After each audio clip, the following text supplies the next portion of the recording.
The Star Rail X Fate collab is just around the corner, so as a distant enjoyer of HSR, I was curious about the series Hoya was doing a collab with.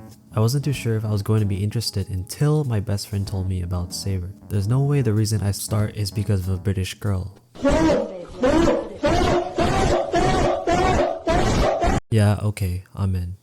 Fate is a franchise that is considered to have the most confusing watch order along with the Monogatari series. Thanks to my best friend, once again, I've spent most of my vacation locked in on this show.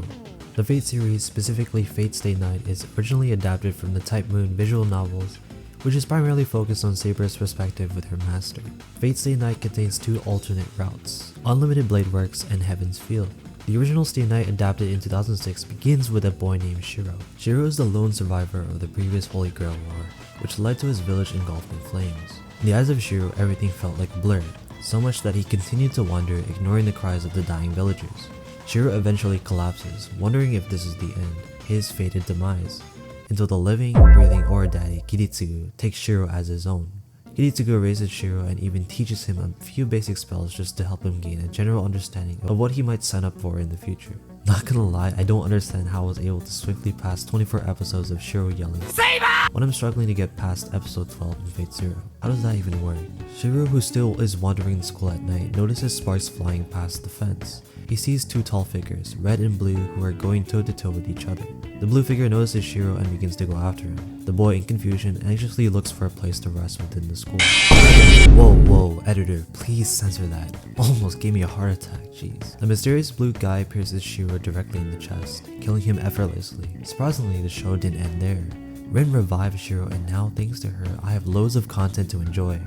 I think the main issue I had was having to watch Shiro's annoying persistence throughout the show.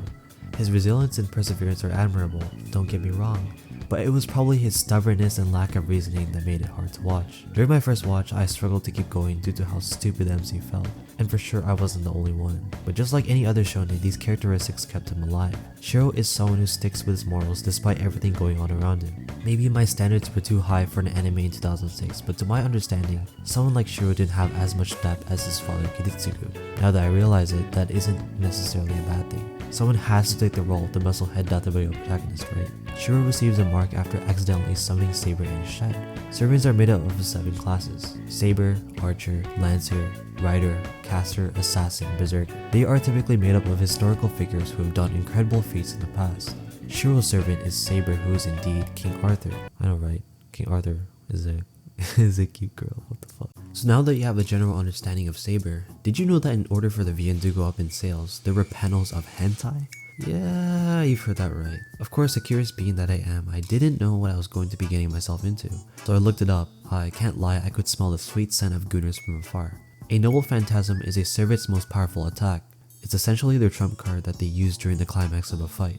After Saber uses her Noble Phantasm, Excalibur, she becomes in dire need of mana replenishment. If she doesn't recover her energy, she basically disappears and dies. So Ren, looking for the most optimal way possible, decides to insert a ruby inside of Shiro by exchanging a kiss. And to make the situation even more desperate, Rin mounts Saber and begins to gently hold her around the waist. You know where this is going, right? You know what I'm thinking? Yeah, so they basically had intercourse. I mean, Rin even admitted Saber made her gay. What a scene, man, holy shit. I can't believe I watched it with a poker face. Masters can transfer their mana to servants using their command seal. Someone on Reddit also told me that blood and semen can be used to replenish the mana too. The reason why Shiro ultimately had to, well, resort to this is due to his limited understanding of mana transfusion. Basically, Shiro is stupid as fuck. Nah, I'm kidding. Kiritsugu had his reasons. Imagine being chosen as one of the 7 masters to participate in the new Holy Grail War without any experience. It seems like all the masters besides Shiro have at least a decent understanding of what to expect. But hey, I gotta say he did a pretty good job. Saber! Shut up! Shut up, god damn it. Shut up! Sorry. My omni senses were touched vigorously. Are you sure? Main takeaway. Yeah, I enjoyed it. For something out of the early 2000s, it was pretty good. Especially Archer's showdown against Berserker and Shiro against Kodamin. I think that the watch order isn't actually confusing. Reddit users have already debunked the intimidating long-standing of Fate, and it's there. If you somehow are watching this on a device and not a rock, and want to give it a try, hit me up. I'll be there through echolocation. Yeah, if you like this, wait, maybe subscribe? Thanks, please. please? Thank you.